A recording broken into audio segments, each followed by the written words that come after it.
ქუთაისში პარლამენტის დარჩენა არ დარჩენის საკითხი ახალი ხელისუფლების ქვეყნის სათავეში მოსვლის დღიდან აქტუალურია. მერვე მოწვევის პარლამენტმა მუშაობა ქუთაისში 2012 წლის ნოემბრიდან დაიწყო. საპარლამენტო ქალაქის სტატუსი და ადგილსამყოფელი დღემდე სადაოა.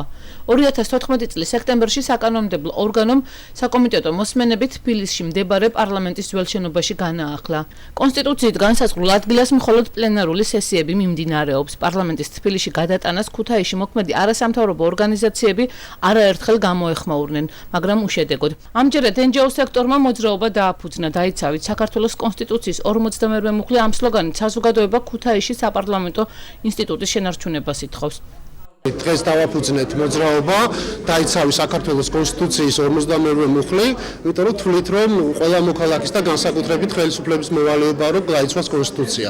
და 42 პრივამუხლის ჩანაწერი საქართველოს პარლამენტის ადგილსამყოფელი არის ქუთაისში და საქართველოს პარლამენტი თვეში 30 დღიდან 25 დღე არ უნდა იყოს თბილისში მივლინებაში და მხოლოდ 5 დღეს არ უნდა ატარებდეს ქუთაისში, გადასულია აბსოლუტურად ყველა დეპარტამენტი, ყველა თანამშრომელი და ჩვენ შეგვიძლია ვთქვათ, რომ დღეს საქართველოს პარლამენტი ქუთაისში არ ფუნქციონირებს და ირღვევა საქართველოს კონსტიტუცია.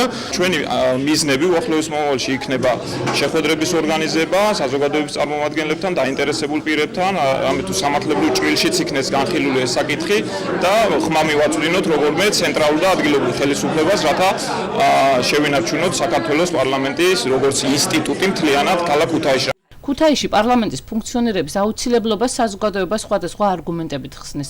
მათი განმარტებით საკანონმდებლო ორგანოს თბილისში გადატანით კონსტიტუცია ირღვევა. ასევე ქალაქის განვითარების პერსპექტივაც ნაკლებია. სადაც არ უნდა იყოს პარლამენტი ყველგან აქვს მუშაობის საფუძველი, მაგრამ უნდა იყოს დასაბუთება იმისი, რატომ გადმოვიდა. ეხლა მე უნდა ვნახოთ რა ვერ გააკეთა, რა არ გააკეთა, ან რა არ გაკეთდა რა, რომ რატომა საჭიროება, რატომ მოითხოვს იმას, რომ პარლამენტი დაბრუნდეს უკან.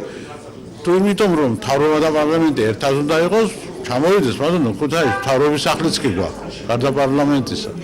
ახლაც საფუძნებული მოძრაობა დაიცავი საქართველოს კონსტიტუციის 42 მუხლი ქუთაისში პარლამენტის დარჩენის მოთხოვნით შეხვედრებს და განხილვებს საზოგადოებასთან ერთად სამართლებრივ ჭრილშიც გეგმავს.